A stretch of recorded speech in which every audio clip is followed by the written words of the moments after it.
Welcome back नाज़रीन, आप देख रहे हैं टीवी सेलिब्रिटी और सैयद कमाल साहब एवरग्रीन हमारे स्टार हमारे साथ मौजूद हैं और हमें यकीन है कि आप इस प्रोग्राम को बहुत एंजॉय कर रहे होंगे। हमारे लिए भी बड़े एजाज़ की बात है, बहुत मज़ा आ रहा है बातचीत करते हुए।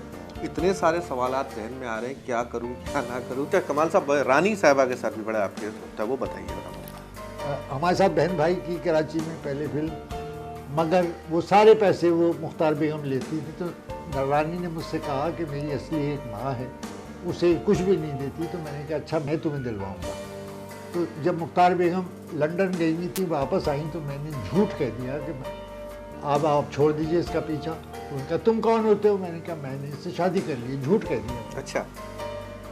बस मुख्तार बेगम उसे गालियाँ देती हुई चली गई और उस दिन के बाद से रानी अपनी असली माँ को बुला लिया, अपने बाप को बुला लिया और वो उसके साथ रहने लगी। मेरे करीबी घर मैंने दिलवा दिया था, वो घर में रहेंगे। रानी के साथ मेरा काफ़ी दिनों तक दोस्ती रही, अच्छे ताल्लुकात रहे और उसके बाद मैं उससे शादी नहीं कर सकता था, मगर हमारी शादी नहीं हो सकती। तो फिर मैंने कहा तुम बेशक किसी और को पसंद कर लो। उसी दिन मैं कराची आया, मेरी मंगनी हो गई मेरी मौजूदा बीवी से।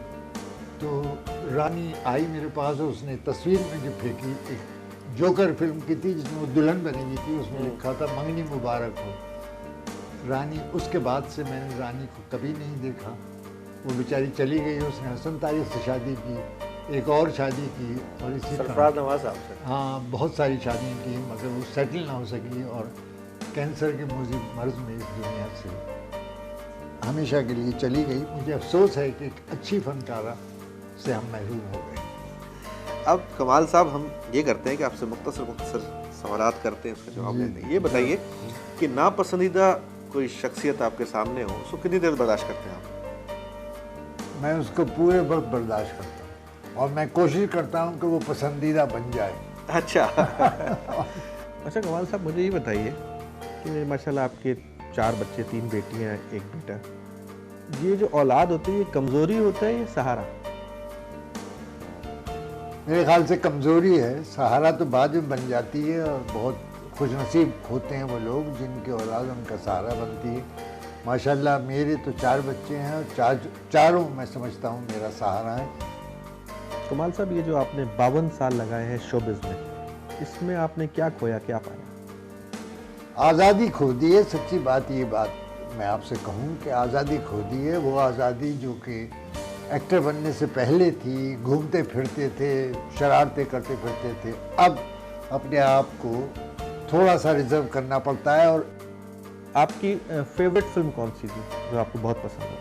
मुझे अपनी बहुत सारी फिल्में पसंद है। मुझे हम दोनों बहुत पसंद है, जिसमें hello hello mister Abdul Ghani मेरा गाना अप टू डेट बनाए हैं और ऐसा बोला मुझे वो पसंद है। मुझे तौबा पसंद है, मुझे जोकर पसंद है। मुझे रोड टू सवाद फिल्म आपकी बड़ी कामयाब फिल्म थी, उसमें गाना बड़ा मशहूर है, मुझे ज़ाती तौर बड़ा पसंद है।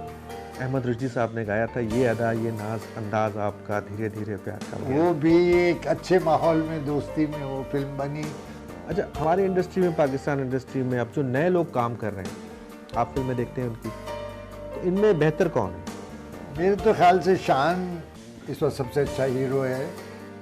इलेक्शन लड़ा आपने और इतनी एक वेल नोन पर्सनालिटी जिसको आवाम पहले से जानते हो, लेकिन इलेक्शन आप हार गए, इसकी क्या वजह? देखिए, हमारे मुल्क में मेरे ख्याल ये है कि अदाकार को हमारे अवाम जो है ना वो सियासतदान नहीं समझते। अच्छा। हालांकि सियासतदान हमसे ज़्यादा अदाकारी करते हैं, मगर उन पर भरोसा कर लेते हैं, उन्हें मतलब जितवा भी देते हैं। और अदाकार कभी भी खड़ा हुआ था, इनायत हुसैन भट्टी भी खड़ा हुआ था, मैं भी खड़े हुए थे, मगर क्या फ़ायदा हुआ? मुस्तफ़ा कुरैशी साहब भी फिल्मों की नहीं, मुस्तफ़ा तो खड़े नहीं हुए, सियासी जहन है उसका। शफी उमर शाह खड़े हुए थे। शफी खड़े हुए थे, वो सारे नाकाम हो गए।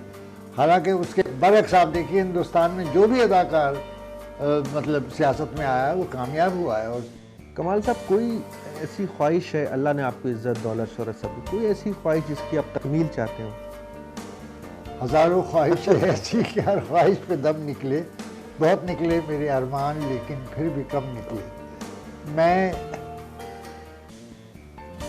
इस सिलसिले में सिर्फ ये कहूँगा कि मेरी ख्वाहिश ये है कि अल्लाह मुझे इज़्ज़त की ज़िंदगी दे और इज़्ज़त की मौत दे।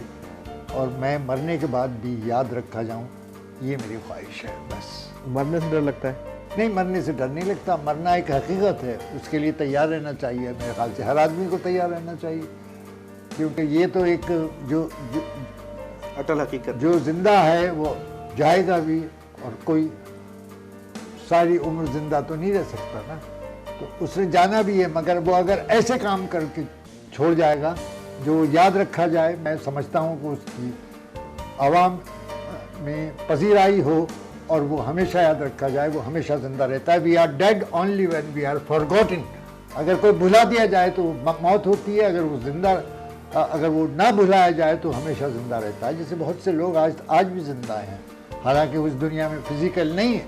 कभी विजुलाइज किया आपने, शोबिस के लोग तो बहुत, आप डायरेक्टर भी हैं, प्रोड्यूसर भी, कभी विजुलाइज किया कि जन्नत दोज़ख का क्या कॉन्सेप्ट है, क्या तस्वर है? गालिब ने एक शेर कहा था, हमको मालूम है जन्नत की हकीकत, लेकिन दिल के बहलाने को गालिब ये ख्याल अच्छा है। जन्नत हम समझते हैं कि बहुत से लोगों को इस दुनिया में जन्नत मिल जाती है, बहुत से लोगों को इस दुनिया में दोज़ख मिल जाती है, मगर ये हकीकत है कि मरने के बाद असल ज़िंदगी शुरू होती है, और आखिरत की ज़िंदगी, और उसके लिए इंसान को काम करना चाहिए। आपसे बात कर बहुत खुशी हुई, और मेरी ख्वाहिश है कि ये बातों का सिलसिला चलता रहे। टीवी सेलिब्रिटी का एक एपिसोड आपके साथ हम और करें इंशाल्लाह। चाय का बड़ा मज़ा आया, और जब आप चाय पिए तो ये अच्छा।